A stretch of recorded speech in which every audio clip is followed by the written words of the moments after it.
Hello, welcome from me, Michael Scott in the UK, and from my joint convener, Sanford J. Ungar in Washington, DC, to the 62nd and last, I'm afraid, jointly promoted event between the Future of the Humanities Project and the Free Speech Project. The latter is sponsored by Georgetown University and the former by Georgetown's Humanities Initiative in association with Campion Hall, Oxford, and the Las Casas Institute for Social Justice at Blackfriars Hall, Oxford.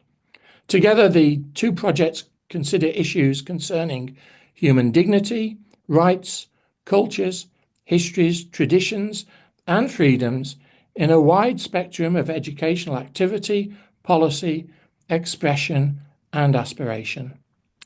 Thank you for joining us and for supporting us over the last 5 years. We've had just under 250 panelists for these discussions over that time, and we have covered a broad range of subjects. In a moment, I'll hand over to Sandy, who is the director of the Free Speech Project. He will introduce today's distinguished guests and moderate the ensuing discussion before I return to chair the question and answer session.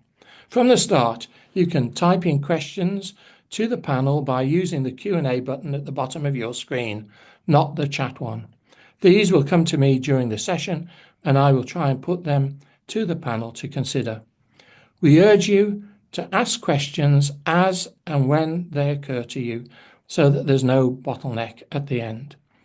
This is an important subject today for the universities and for free speech, and I believe for democracy. Over to you, Sandy. Thanks very much, Mike. And we're going out in a blaze of glory with an excellent panel today, and as you note, an important subject. I'll first introduce the participants. John Drakakis is Emeritus Professor of English Studies at the University of Stirling in Scotland, and if he leans forward, we may see his face a little bit better than we see all the books in his library, but not always his face. John has been a frequent participant in these programs and has a broad view. He, like Mike Scott, is a Shakespearean scholar, among other things, and widely published in that role. Emma Green is a staff writer at the New Yorker magazine. She is based in New York, covers cultural conflicts in academia, has been awarded with prizes and from, among others, the Religious News Association. She previously worked at The Atlantic and has been published in the New York Times and been on a very popular radio show, This American Life. Lee Rowland is one of the keepers of the flame in the United States about censorship. She is executive director of the National Coalition Against Censorship and served for more than a decade as a lawyer for the ACLU, the American Civil Liberties Union, and has worked for the Brennan Center for Justice in New York as well. Claire Broom Saunders is at Oxford. She is a senior tutor at Blackfriars Hall and has worked with the Visiting Students Program since 2014. So she's met a lot of the best and brightest coming through Oxford over a period of time. Her specialty is 19th century literature, and her research interests include women's poetry, medievalism, and other broad pan-European issues. I want to start today asking a question I find myself asking often of friends and people we work with at the Free Speech Project, and that is because some would accuse us, especially in Washington, of being hypersensitive, calling everything a crisis, and not having sufficient historical perspective. So I'm going to ask all of our panelists initially to comment briefly on whether they think this really is a special crisis. Is this different? Is this a moment unique in recent history anyway, that universities seem to be losing their free speech rights? And John Drakakis, I'll start with you from your perch on high in Scotland. Ask you to to look especially across Europe and overseas from the UK and the US and tell us what you see. Um, well, as you say, Sandy, I think everything's a crisis. And this is the way in which you push, um, a kind of a particular issue to the forefront. You call it a crisis, and then you invite everybody to come in and either agree or disagree. Um,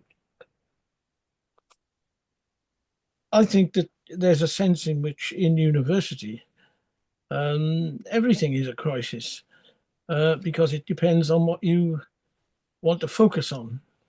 Um, and I think there's another thing too, which is to do with career.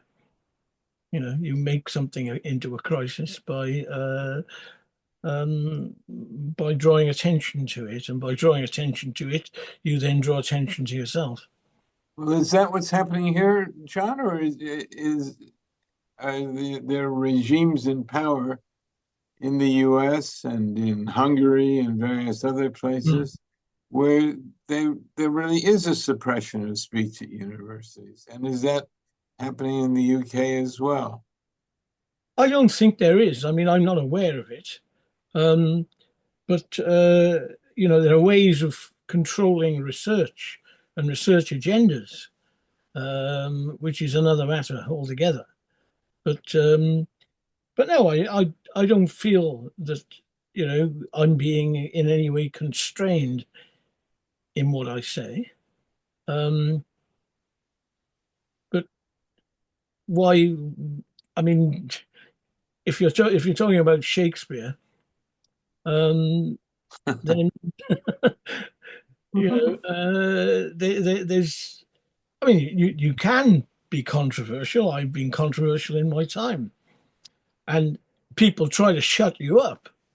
But beyond that, I don't really feel that there's a particular crisis.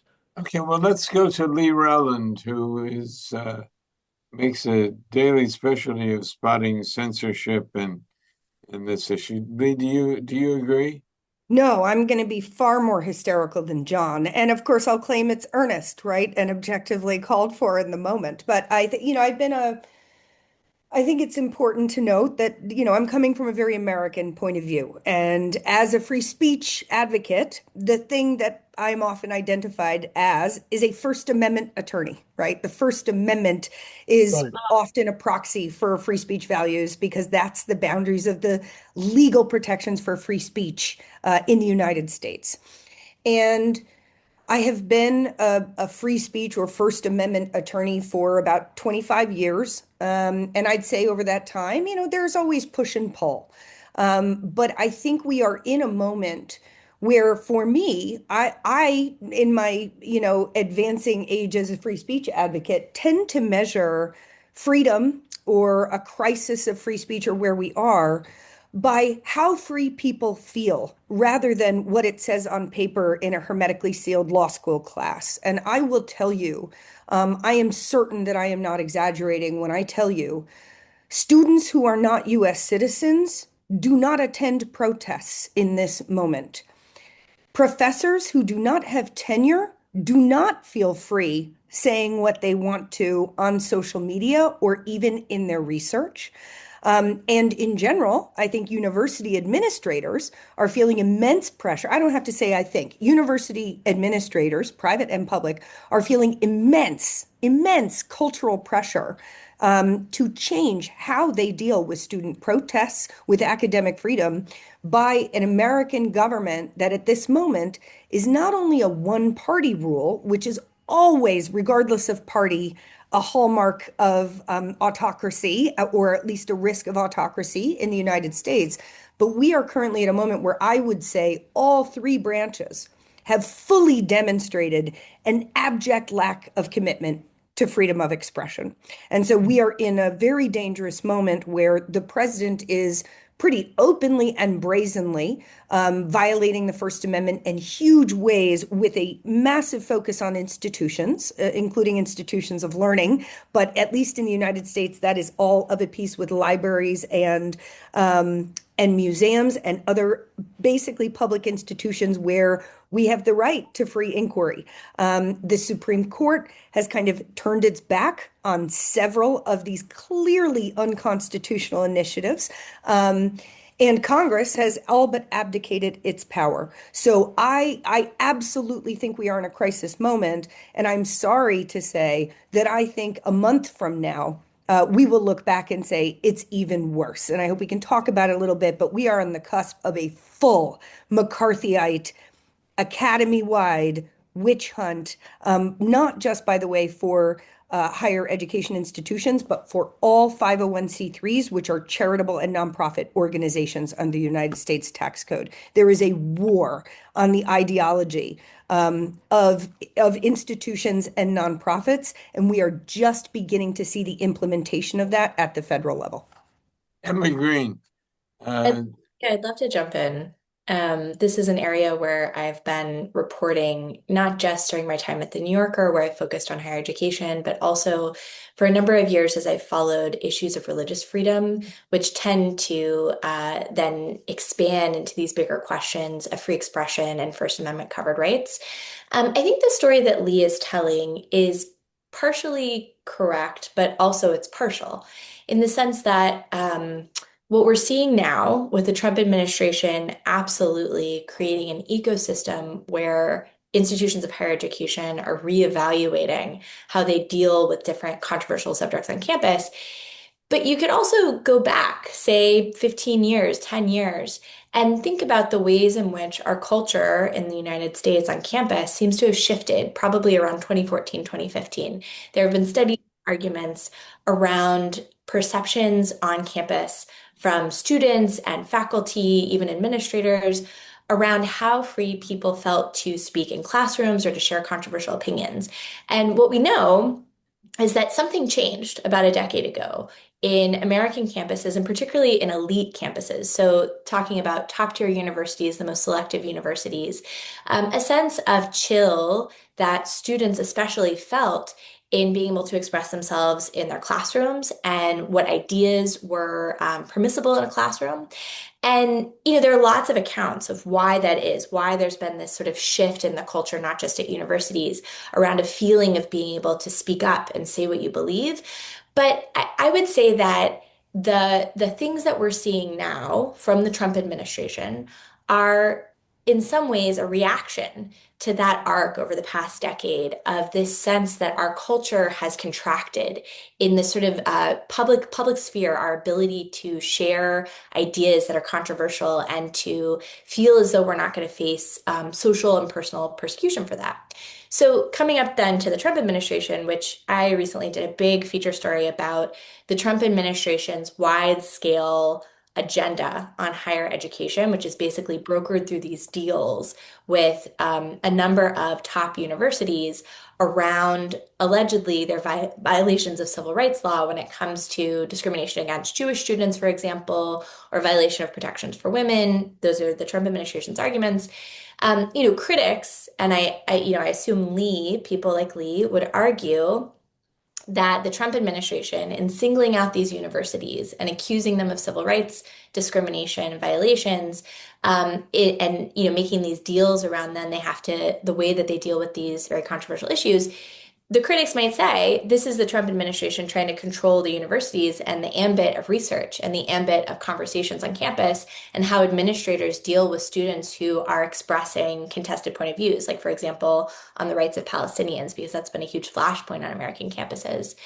But I also think, regardless of whether that's true, regardless of that argument, which we should definitely come back to, it's just important to keep it in focus that the Trump administration has been able to wage this campaign because they've been given political permission to wage the campaign. This was part of what Trump campaigned on, this general feeling in the United States that there was a sort of constricting of freedom and that the culture had become too censorious.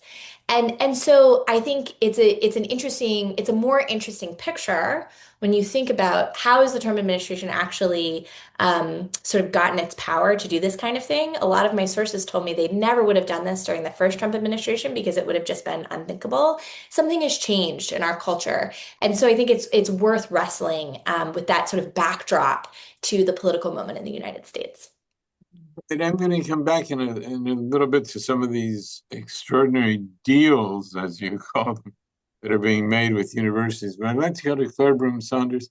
Claire, I believe you're just off the term of teaching at Oxford, and that's so right. you have fresh material from the classroom to refer to. Absolutely.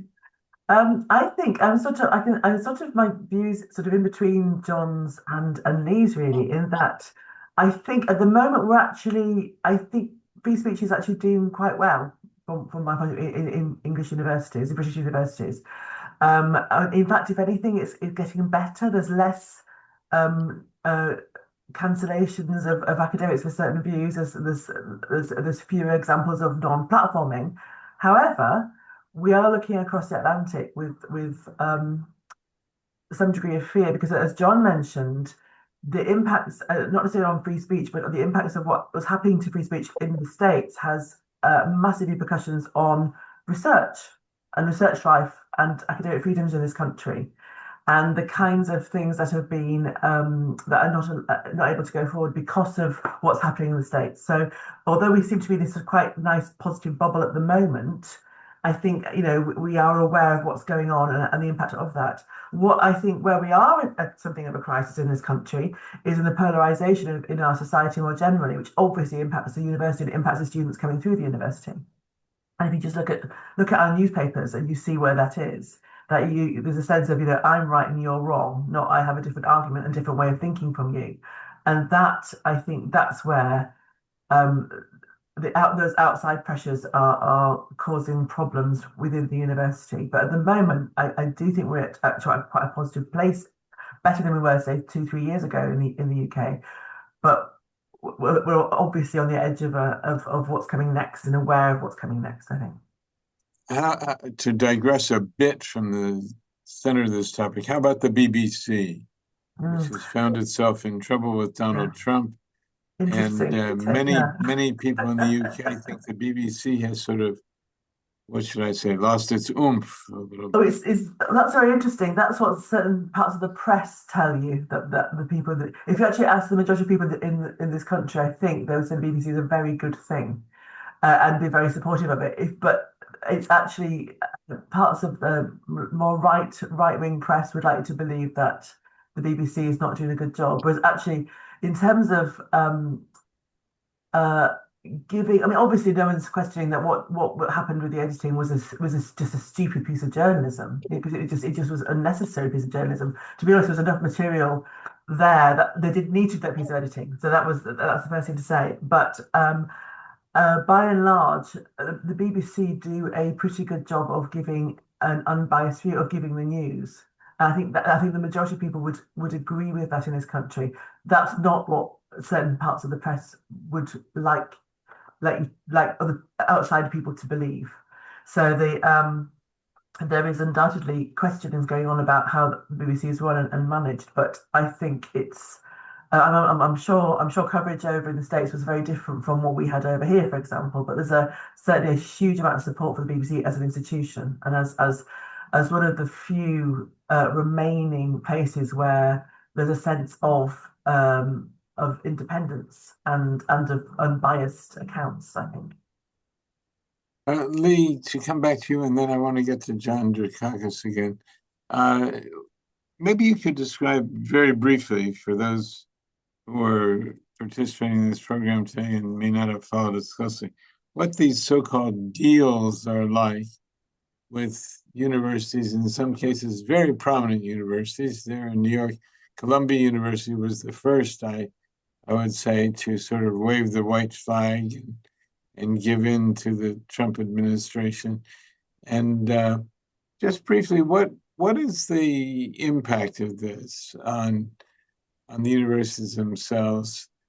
These are big amounts of money And of course, Huge. I'm not sure we understand what's being done with them. But Claire, I'm sorry, Lee, please. So essentially, for the past several months, the Trump administration has targeted certain universities with proposed quid pro quo deals in which the universities pay immense hundreds of millions of dollars, immense sums, to the administration, and in return receive basically a set of rules that vary at different universities. So, for example, at Columbia, some of the aspects were folding its Middle Eastern Studies department. Some of these elements have dealt with the types of classes that will be provided. That is, they go directly to curricular offerings. Some of them relate to, I think all of them include some elements of regulating the campus space, and specifically aggressively kind of dealing with protests. And of course, all of this was prompted by widespread pro-Palestinian protests, which the Trump administration, aided by our Congress, since it's worth noting, framed as inherently anti-Semitic. And in the United States, we have federal laws that basically require equal access and a discrimination-free environment in higher education. And those laws have been very controversial in a push and pull over free speech, largely with the politics reversed in the 2000s, where universities often would target students for speech, punish students for speech that those students alleged was protected by the First Amendment, but that the students said created a discriminatory or hostile environment based on someone's protected characteristics. And in the 2000s, the nature of those fights tended to be over race and sex. So, for example, a racist campus protester, and I mean overtly someone with a swastika, there would be complaints by students that they felt discriminated against. And by and large, the courts prohibited the government from removing racist speakers from public spaces, arguing that the First Amendment as a constitutional right trumped the federal laws where they conflicted on college campuses. What we're seeing now is a complete flip of that, where the government effectively, and one really great example I know that you had flagged is in Texas, where the same governor, Greg Abbott, who several years ago signed the Campus Free Speech Act which basically said all public areas of campus are open for all speakers, regardless of how racist. And this was very specifically after a series of white supremacists had visited the campus. This is University of Texas. And effectively, after pro-Palestinian protests became the norm in the last 2 years, the same governor signed a law that completely turned that on its head, banned all protest overnight, banned certain types of protest, and that law was rightly struck down by a federal judge. So when actually tested in court, generally the federal courts have said the First Amendment rights still trump here over the government's claims that protest creates a discriminatory environment. Nonetheless, all of these universities who have signed these deals with the Trump administration have agreed to a regime where they are cracking down on the use of campus space, usually by students, occasionally it's faculty as well, but usually student protest, in ways that the US courts have said would violate the First Amendment if challenged. So we actually have a formal series of agreements that impact curricular decisions and academic freedom, including whole academic departments, while also treating the campus in ways that the courts have pretty consistently said violates the First Amendment rather than upholds either free speech or anti-discrimination values. Thank you. John Drakakis. Yeah, I mean, there's a big difference here between what goes on in the UK and what goes on in the States. I mean, we don't have a constitution that we can refer to. So First Amendment rights really don't matter to us in quite the same way as they would in the States. We know We that's don't have why a we've got one, constitution. John. Fun. I said we know that's why we have it. Well, we've managed to get on without it, and similarly with protests. I mean, the level of protest in the States. You have a National Guard that can shoot people. That's what happened in, what was it? Ohio. Kent State University during Vietnam. Exactly. I mean, it's unlikely that that would ever happen in the UK. I mean, in fact, it's the far right in the UK that protests more than anything else. And it's usually regarded, with contempt, I think, by the vast majority of the population. So it's so different. And of course, the other thing about universities in the UK is that there are 44 universities that have charters. They're issued by the monarch of the day. And quite often, written into the university charter. For example, when I first started teaching in university, at the University of Stirling, I was protected from ever being sacked because the charter itself sort of didn't permit that. I mean, when we had tenure in the old system, we were well protected. I mean, I don't know how that works in the States. I mean, you talk about tenure, but I don't know what tenure means in the United States. Well, Emma Green, how well is tenure working in the United States right now? Well, historically, there have been tenure protections for some portion of faculty on American campuses, although increasingly universities rely on contingent faculty. So people who are brought on as adjuncts or visiting lecturers who don't enjoy the protection of tenure. There are also some public universities that have looked at firing tenured professors as part of financial constraints. So in Oregon, for example, there was a big controversy over the University of Oregon trying to wholesale fire whole departments and contract their headcount by getting rid of tenured professors, which makes you wonder, what's the purpose of tenure if you could just be laid off all the same? So, I think that some of the historic protections that have been in place for faculty, especially around faculty expression, are being weakened largely because of austerity around funds for universities, both from the federal level, but also from the state level. But I also want to back out of where we are in the conversation and just think for a moment about why it is that governments, be it just the American government or other governments around the world, might focus on universities for trying to achieve political ends. And I, in my reporting, especially looking at the Trump administration's large project around higher ed over the last 9 or 10 months, it really became clear to me that this is a deliberate project. It's very well thought through because the people who are in charge of architecting this agenda at the administration level, in the education department, in the White House, they understand that other universities take their cues from elite universities and that institutions generally watch what's happening on Harvard's campus. They watch what's happening at Columbia, and that gives this signal for how things are in the United States writ large. It's to Lee's point about, how free do we feel? Well, even if you live hundreds of miles away from Harvard, you might watch what's happening at Harvard, and that might affect how free you feel about expression in the United States. So I think the federal government in the US sees a lot of benefit or advantage from trying to control or regulate or correct what they see as an ecosystem that's overly ideological on American campuses. What I do want to add, though, to the conversation is a little bit of a push, again, thinking about what Lee has offered here about the legal situation.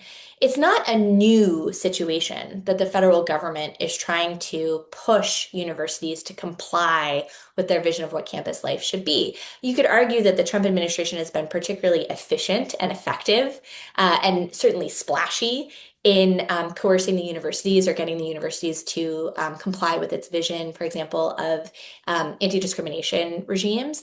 But for example, the Obama administration issued extremely controversial rules around the enforcement of Title IX, which is a civil rights protection for women on campus. It also extends to the adjudication of sexual assault claims on campus. And the rules that the Obama administration issued, it prompted a wholesale regime change across American campuses because they basically had to invent whole new offices and hire whole new officers to comply with these brand new standards of how to think about sexual assault, some of which arguably constricted the rights of people who were accused of sexual assault. So, I think there's a worthwhile sort of pot ball here about what is it that the federal government in the United States or arguably other governments are trying to achieve when they are trying through their legal levers and their legal leverage manipulate the campus environment. Emma, Thank you. Claire. I don't take that as pushback at all. I totally agree. And obviously I was on the forefront, as unfashionable as it was, of fighting back against the Obama era education restrictions for exactly the reason that, in addition to being problematic in and of themselves, I felt created a blueprint for government to really manhandle, universities in that way. What you said also just raised for me, Emma, when you were saying, why are governments doing this, and why is this such an important battlefield? And at the very beginning of the call, I mentioned that we are really seeing a focus on institutions writ large, kind of as cultural holders, things that I'm sure have kind of been a mockery in international news, or I assume, like President Trump making himself the head of the Kennedy Center, right? Our kind of national symbol of culture. And I think I'd be remiss not to at least say that for me, one way I think about it is really where young people get their information. And right, we've been in this slide towards increasing polarization. I mean, I know different sociologists would place it in different ways from the 1830s or the 1990s, but I certainly think in the last 20 years, the internet has been in its astonishing kind of force as far as getting information, particularly for younger people. And it's beyond the reaches of the First Amendment in general, at least in the United States, because it is not a government entity, right? The access to social media is controlled by private companies. And in the past few years, by no means just under Trump, also under the Biden presidency, the first Trump presidency, and I'd say even under Obama, there have been intense attempts to regulate access and change the nature of institutions where young people tend to inquire and learn, and that is K through 12, the internet, and the academy. And so it's very interesting being a free speech person who's not necessarily just rooted in the university space, that we see very parallel actions in all of these public institutions.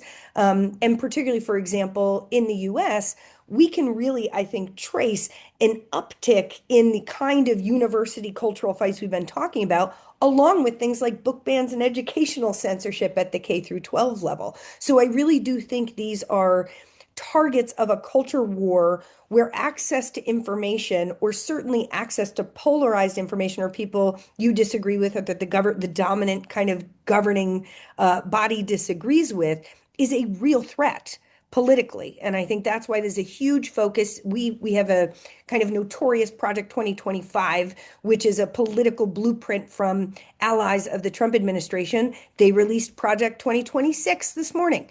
And number one on the chopping block is the federal education department in the United States. Not that any of us didn't know that was coming, right? But that is a huge priority, is eliminating public spaces for knowledge, and particularly those, I think, where young people have access to info.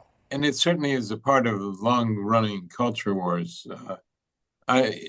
Claire, I wonder if I could persuade you to cast your glance a little bit further from this very UK-US centric conversation we're having. What about India? What about the Hindu regime in India that is appearing from afar to really disturb the accessibility of all people? So India was always referred to as the largest democracy in the world. What about China? What about what's happened in Hong Kong? What about Hungary?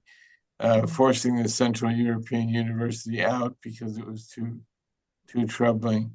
What about Tanzania, where people are being shot for unknown reasons, and it's affecting their tourism, their image in the world? I've heard people talking about it recently about canceling trips there, and this is obviously pervading the universities as well. I mean, I'm just pulling these out of my head at the moment. Do you? Yeah. You I think it all is about, I mean, it goes back to this idea of a polarized world, which is what we're seeing. And obviously, I mean, as both Lee and Emma were talking about, the fact that it is young people and places of learning and thinking that are the targets for a lot of these suppressions and attacks. It's obviously it's not just in America; it's all over the world because that's always it's always the same. It's always has been the same. It's young people who are making who are able to make choices and are able to disrupt, and so that's where you go for. I mean, in terms of free speech, I mean, you know, here in the Oxford Free Speech Policy, the first line is free speech is the lifeblood of a university. Well, if you that's well, any exactly. university. So if you stamp on that lifeblood, well, that's you get at the heart of the matter. But I do, and I think it is just that we live in. I mean, go back to the first question about the state of crisis. I think we are in a world on the brink of crisis. If you look at it, all the different nations you mentioned there, as well as here in the UK, as well as in the States, the language is a language. You can trace language from the 1930s. I mean, it's obviously a return to those kinds of language and approaches that were current then, where people were thinking, well, nothing bad can happen, and trying to sort of brush issues under the carpet. We're seeing that those kinds of language and discourses repeated, and that's why there's a sense of where, despite our sort of in perhaps in the university, and it's not all the universities, other universities in this country are having issues and facing cuts and challenges and all kinds of things, but I don't think anybody can be isolated from what's going on in the wider academy, because there's an impact all over, all over in terms of students who can come, students who feel able to leave their countries and come and study abroad, and feel safe about what they're leaving behind, what they can tweet or what they can put on social media, and not risk at risk of their families if they're studying abroad. I mean, the impact is, it's not just, I mean, as you say, it's all over the world, and the impact is felt throughout the world. It's not just isolated. So I think that's an important point. But the principle is the same, that if you attack the universities where people think and challenge and argue, that's where you stamp out the life of dissent, no matter which country you're in, I think. Yeah, I'd like to go back to Emma for a moment about some questions of how do we remediate these things that are going on? How do we, without polarizing, without politicizing, without just taking a political approach to it? And I personally believe that one of the problems is that a lot of the protests and arguments that go on have the mistaken impression that if people just shout louder, louder, louder, or get more and more disruptive, they will win, quote unquote. And the other side will give in, capitulate. And there's a lot of reason to believe that universities are capitulating, certainly. And I think that's not too strong a word. But what about getting back to the notion of dialogue, the notion of people listening to each other, paying respect to each other's points of view, and trying to sort things out in a kind of civilized manner? It seems to be diminishing to me. I'd love to jump in on that. So I did a story last spring that looked at the attack on DEI, or the pushback against DEI, diversity, equity, and inclusion. And at first glance, it would seem like I'm answering a different question than the one that you just posed. But what was interesting about my findings for this story was I talked to a lot of university presidents and university administrators, and across the board, I heard the same kind of lament that you just offered, which is a feeling that something about institutional governance, institutional culture at a lot of higher education institutions has created this lack of ability, lack of skill of people to come together in learning environments in the classroom, on campus, wherever it might be, to have an exchange of ideas that is fulsome, that is gracious, that is good-willed, and that has a capacity to it. There's a capaciousness to the ideas, that somehow that has gotten lost, that the campus environment is more fragile. And a lot of these university presidents linked in their mind, and other people have argued this, they linked in their mind the sort of focus on a very, very narrow rendition of what DEI looks like, meaning a focus on identity, a focus on the ways in which your identity perhaps leads you to disadvantage, and having that mindset permeate campus culture and administration and institutions. These college presidents who I spoke to felt that perhaps things had gone too far. That, when you focus so much in that direction, what you encourage in students is a sense of their own fragility rather than giving students a sense that they're strong. They can encounter ideas that they disagree with. They should be able to argue vociferously for their point of view, but also they should be able to take in and encounter views that challenge them as well. So in this story, I looked at a lot of programs that have been popping up in recent years that are intended to be soft correctives. And I called this a little bit jokingly the pluralism pivot, that universities have decided that the way that they should frame their understanding of a big community of lots of different identities and lots of different views is not to focus on the difference, but rather to focus on how you live together, how you find space that you can hold with people who are very different from you in identity, background, and belief. So there's a lot of campus activity on this, speaker series and student programs. The university presidents are talking about these issues differently. And even in admissions, for example, NYU here in New York City, they even have questions on their admissions applications that say something to the effect of, when was the time that you built a bridge with someone that you disagreed with? Or how did you resolve a conflict with someone you disagreed with? So I do think within academia, there's attention being paid to this. I do think, though, there's an open question about whether this is all so much talk. It's a, administrative fig leaf for things saying the same or, trying to present a good outward face to, for example, the Trump administration. And I think B, there's a real question about buy-in from the student level. I've definitely spoken to students who want this kind of thing. They feel hungry to encounter these ideas that have felt banned or, off limits. And they just want to be able to talk about things that feel like they should be debated in a good faith way. But, I think there's a sort of generational question about whether students want this, whether they're hungry to be developed in this way. I think that's a really open question. And obviously, the student population in the US is huge, and there's so many different kinds of institutions and things in college. But it's a sort of open question. Well, I would note that some things that used to be regarded as absolutely standard daily procedure, like sponsoring dinners or lunches or sessions where people come together hungry, where they come together to eat food. And there's some places that are touting this very highly. I can think of some in Wisconsin and other places that it's a great cultural breakthrough. Well, that's a little bit lame because this used to go on daily, routinely, and nobody said, look, conservatives and liberals are having dinner together. I mean, what's the big deal? And so that, to me, is a sign of the regression of what's happened and the polarization, as you say. Lee. I'd love to push back a little bit. I understand.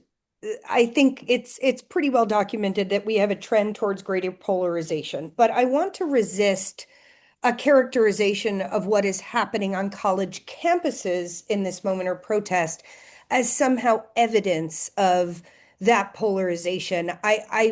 I'm really struck by the fact that this kind of current moment of university protest started at Columbia University, right? As far as I think media coverage and the kind of maelstrom that was on campus. And I have a book on my shelf that is actually like literally called an overview and takeaways from the summer of 1968 at Columbia. And during the summer of 1968, the Columbia campus was roiled, beginning with protests to the Vietnam War, but also with local race issues in New York City.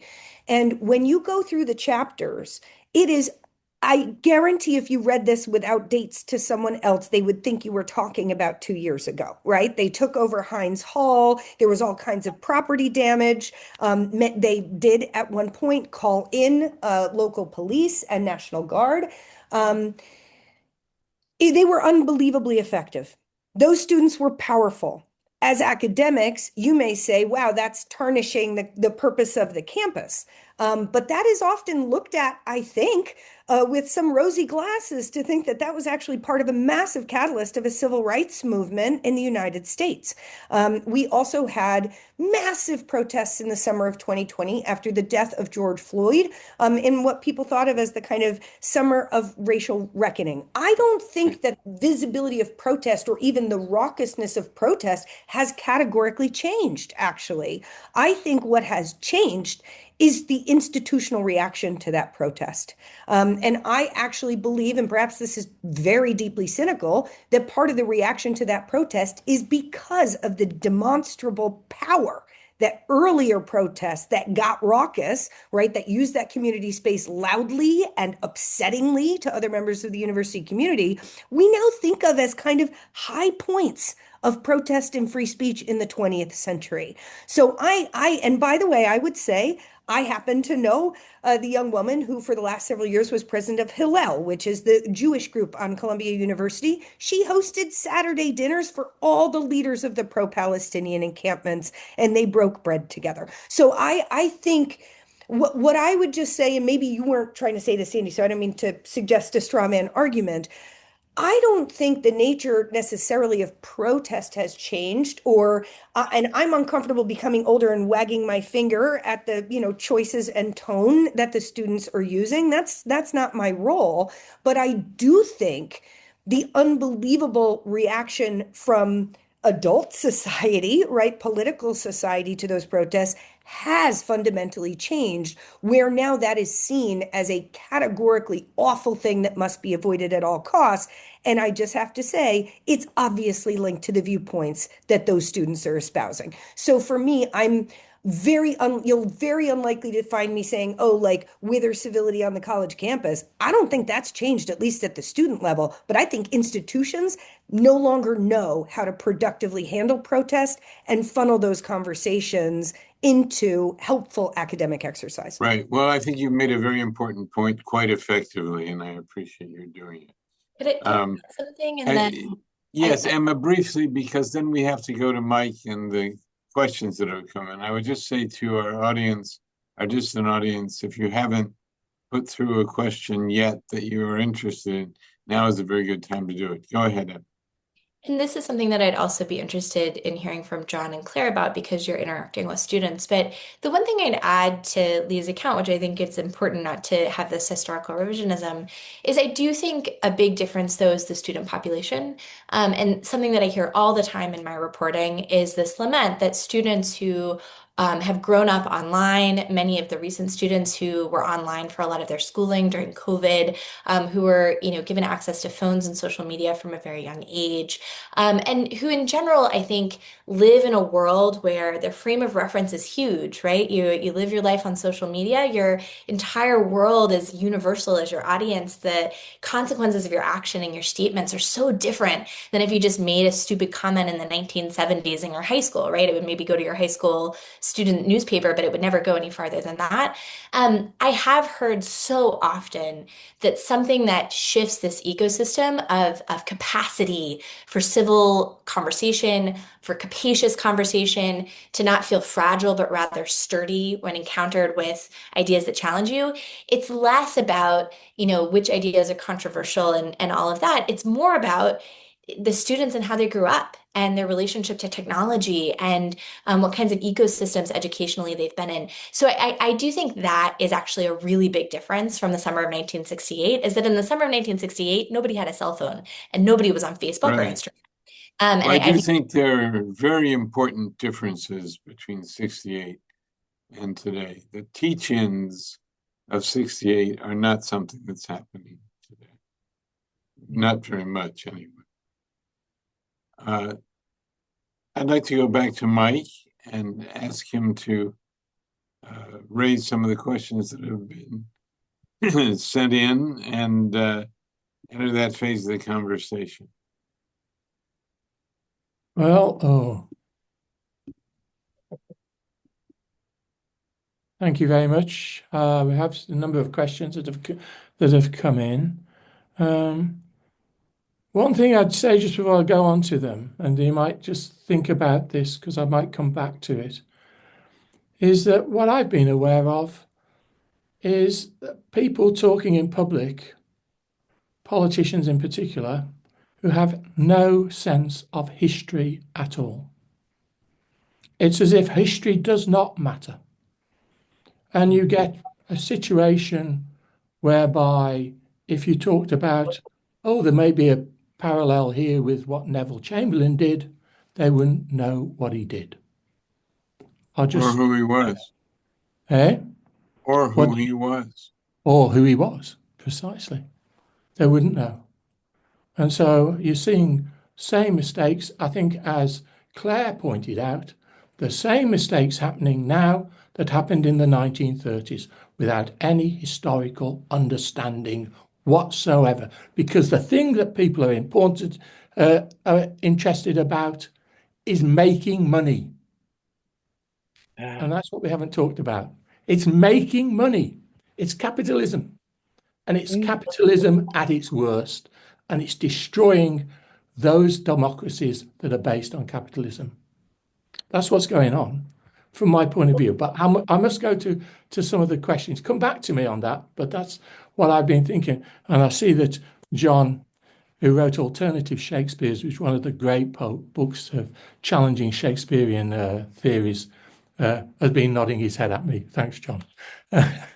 I'll go to Claudio Calogero.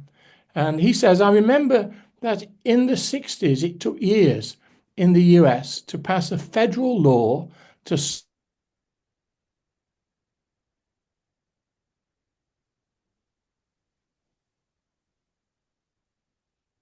I think you've gone mute. laws. We missed a big part of what you said. Okay, I'll try again. This is Claudio Calogero.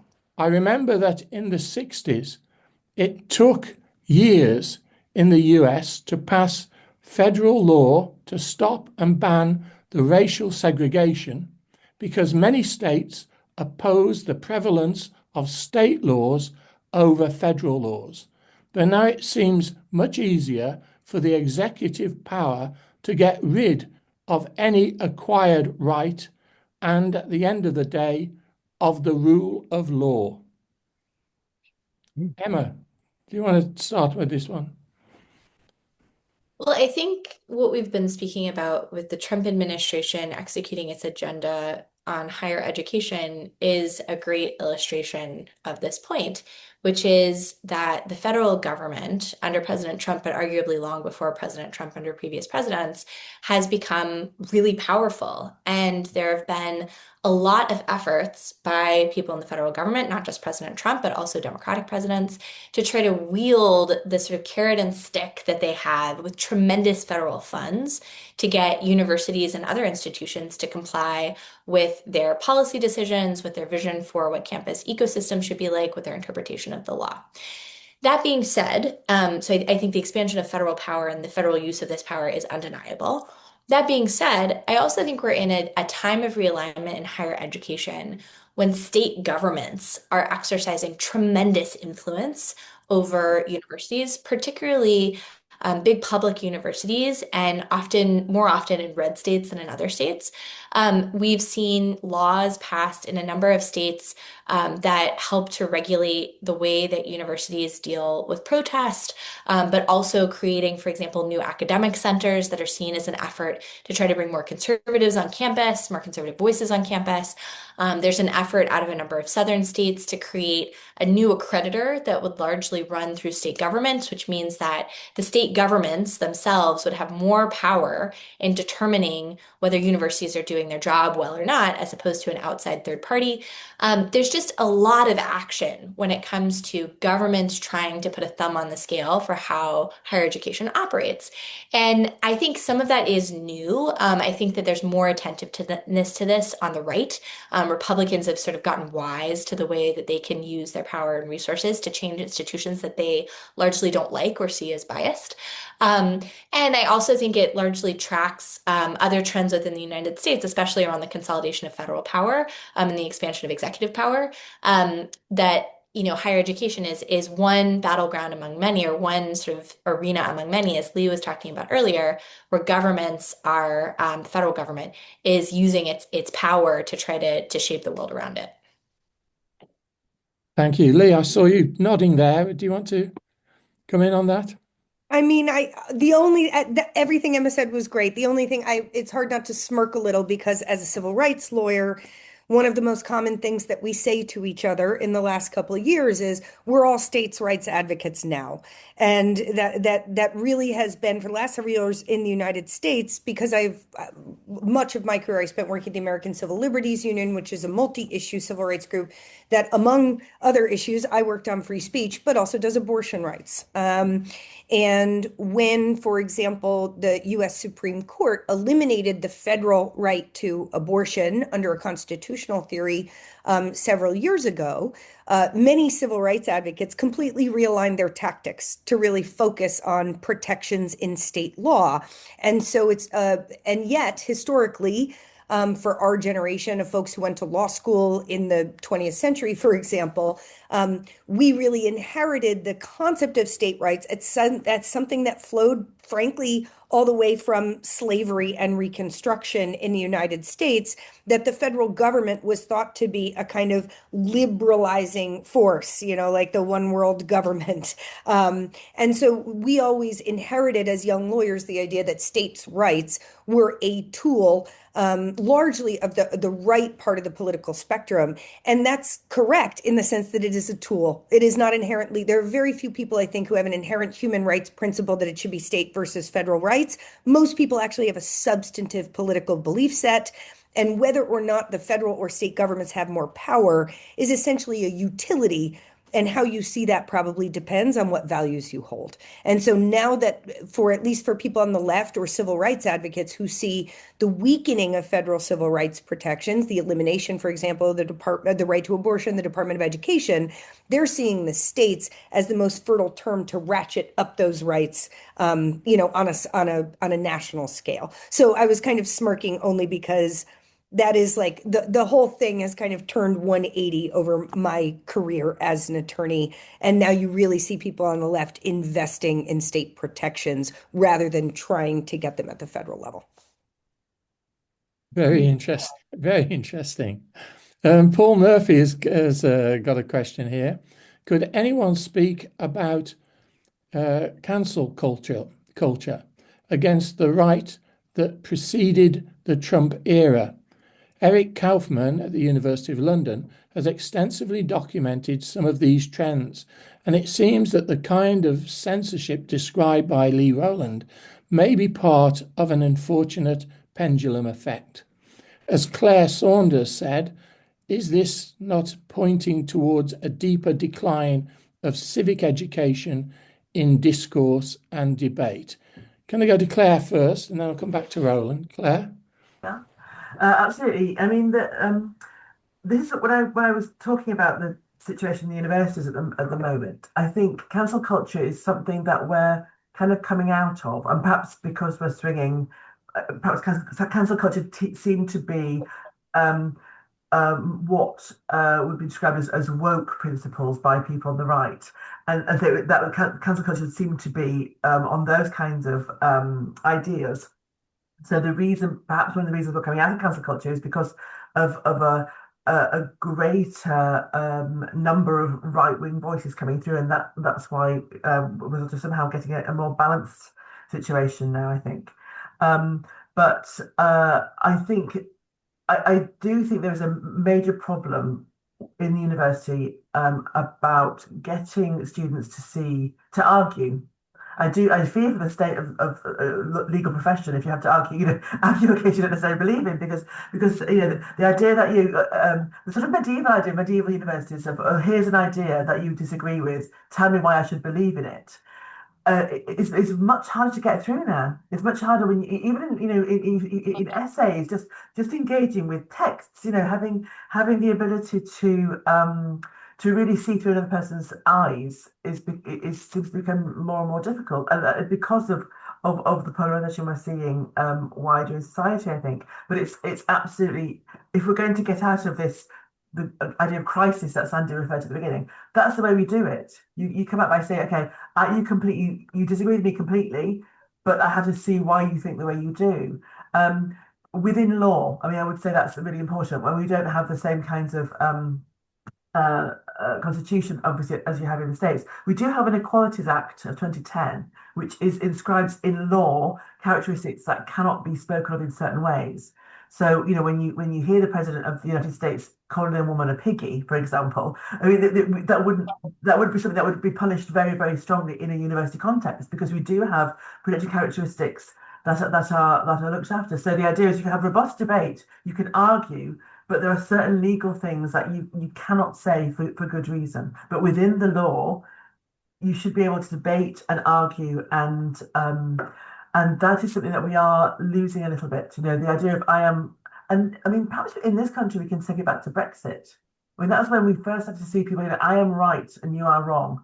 Therefore, you are a fascist, or you are, these labels start coming in, rather than thinking why people were thinking in different ways. And I think that was the moment where we were all taken a bit by surprise, because we didn't, well, certainly where we were, in Oxford, we didn't think for a second that Brexit would happen, because we were all busy enjoying relations and friends and didn't see what was happening in the parts of the country where Brexit became a way of just expressing just general discontent with the government and state of play. So I think that's kind of where it first started. This idea of you're right, I'm right, you're wrong, and that's where we go.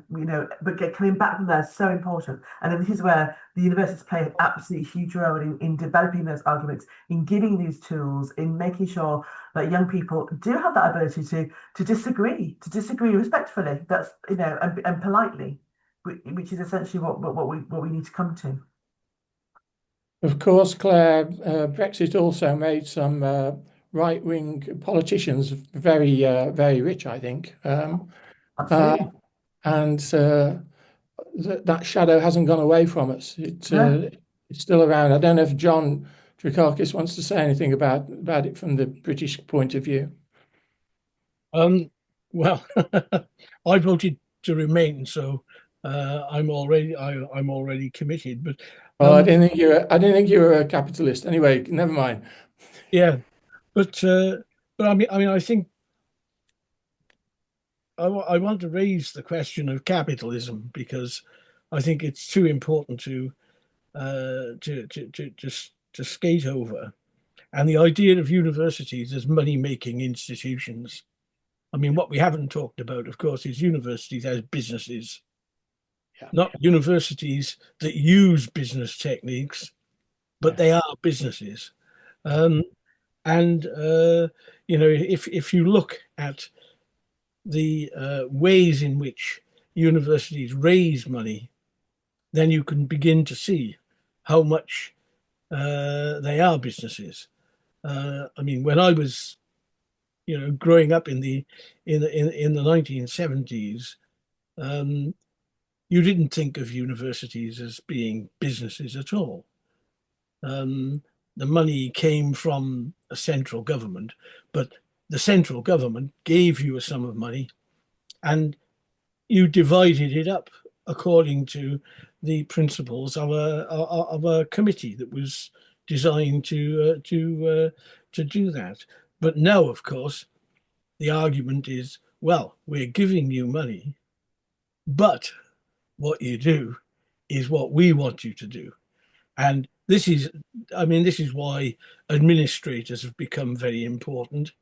And they exert pressure on the institution simply because, I don't know what it's like in the States because I've never worked in the States. But my sense is that in the States, this is driving policy in lots of ways. But I think that the structure of universities is something that we need to sort of think about very carefully, because I think that's where the problem lies. If universities exist to make money, this is why, of course, many universities in Britain have got egg on over their faces over the business of the collapse in overseas students. When the government said, you find your own ways of making money, they immediately went to China, India, although India was a sort of second rate place because they didn't have money. Indian students wanting to come to the UK wanted to know if there was money available. Chinese students, plenty of them. And I could have told you what would have happened.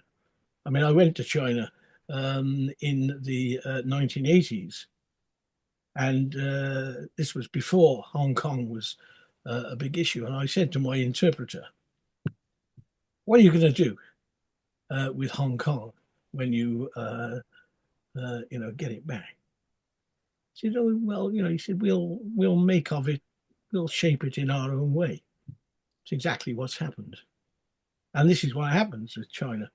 What will happen is that we will educate a certain number of students. They will go back to China.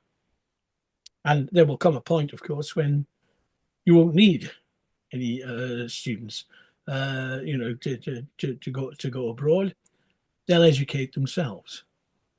And, it's this kind of thing, which is very complicated, but nonetheless, I think is worth bearing in mind. Thanks, John. Time's running short, but I noticed that questions come in from Ted Kennedy. Hi, Ted. It's good to hear from you. He says, is the crux of the problem that societies have allowed the cult of personality to develop to the extent that we now have tyrants who have the power to emasculate free-thinking institutions? That's going to be the last question. So I'm going to go to each of you in turn. A very good question, Ted. Is the crux of the problem that societies have allowed the cult of personality to develop to the extent that we now have tyrants who have the power to emasculate free-thinking institutions? Claire Broom-Saunders, you want to start there? Brief answers here, Mike. Yes, brief answers, please. Yes. I think that's part of it. You have to think about the conditions that allow these tyrants to breed. I'm going back to my comparison with 1930s in Europe. It's not as simple as just saying that the tyrants with the power to emasculate. It's the conditions that have made those tyrants. Obviously, and I wouldn't disagree with the force of the question that there seem to be a group of autocratic rulers who are doing a lot of the controlling. But I think it's a bigger picture than just that. Okay, we might have to be brief. Lee? Well, I think obviously some of the themes of this talk have been polarization, what the internet means as a kind of cohort-wide impact. And I do feel that, a leader like Trump or Viktor Orbán feels like one that is a unique product of a certain combination of capitalism and the online environment, and the ways in which the online environment can be manipulated by private capital to increase polarization that feeds a bottom line for politics. And in the US in particular, we see one aspect of that, attacks on free institutions that are a fundamentally different model that can't be manipulated by kind of shadowy capitalist interests in the background to affect what we're seeing and what we're reading and thinking. So I think it just emphasizes the importance of getting free speech values and open inquiry right at the institutional level, because our governments and the digital world are not going to save us. Thanks very much. Very quickly, Emma. In the interest of being contrarian, I'd say no, that's not the problem, in the sense that I think that's far too reductive. And I do want to come back to something I said earlier in the conversation, which is one of the things that's so important to remember about President Trump, whether you love him or hate him, is that a lot of what he has been able to do right now, that you may love or hate, is a result of political permission that he won through popular election. And why did he win through popular election? Well, that's a very complex conversation and question. But in the United States, we still have elections, and people are still able to make their pitch for their vision for the country and capitalize on people's discontent and a sense of cultural brokenness, and then execute their policy regimes. Again, love them or hate them. And I think the question is not, are these evil tyrants going to take over it all? But rather, how did we come to a place in the United States where President Trump was able, through this pitch, to persuade people to vote for him and elect him to office with a vote and electoral vote? Okay, time up. John Drakakis, one very quick response, please. I've actually forgotten the question. Well, John, it's about capitalism. You answered it before. Okay, I'm going to have to bring this to a close. Sandy, do you want to say anything? Well, just that this has been an excellent conversation. We've only nibbled at the edges of it in some respects, but I thank the panelists for being willing to disagree with each other, which is very helpful. And what I insist on trying to develop and preserve and cherish. Mike Scott and I have done this. We didn't know each other before we began 62 months ago. And we've gotten to know each other very well and to appreciate each other, I think. And if I may say so, we've been a good pair. So we've had a good run on this. Our universities have been very supportive and respectful, and it's been a great adventure. Others will do the same thing in different ways over time, and we say go for it, and keep thinking, keep arguing, and keep advancing the very notion that disagreement is the fertilizer we all need to develop our brains. Thanks, Sandy. I'll come back to you in a moment. Thanks to Claire Broom-Saunders, John Drakakis, Lee Rowland, Emma Green. Fascinating conversations today. And as we know, this is the last in the series of free speech project at the Crossroads International Dialogues in association with the Future of the Humanities. And indeed, all the series that we've been Zooming between Blackfriars Hall and Georgetown over the last 5 years. I'd like to give my deepest thanks to Sandy for chairing the panel and for all the work that we've undertaken together. And as he says, we've become good friends over the last 5 years. We didn't know each other, and we've just worked together, and I'm sure that friendship will continue. I must thank John Jack DeGioia, the former president of Georgetown. Without him, none of this would have happened. He was the inspiration for it, and sadly, he was taken so seriously ill quite a few months ago and had to retire. But we wish him all the best and thank him for all the work he did. An inspirational president of a university. I'd like to thank Tom Banshoff, who's the Vice President of Global Events, who's helped put all of this into process.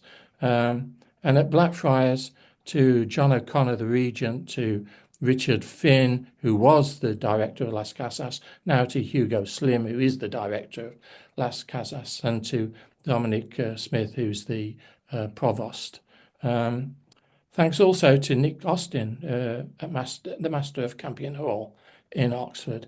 And a very special thanks to John McCabe and colleagues at Georgetown and also back here in Oxford who've made these Zoom events happen.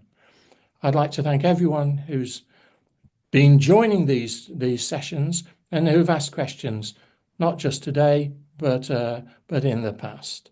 Again, a special thanks to Sanford Jayawangar, the Director of Free Speech. I'm Professor Michael Scott. I'm Fellow and Senior Dean at Blackfriars Hall in Oxford. You can follow me on Facebook as Michael Kerr Scott or LinkedIn as Professor Michael Scott. If you're wondering about Cultural Encounters, which has also come to an end, it is being published as a book next year, so look out for it. Thank you all very much, and thank you, Sandy.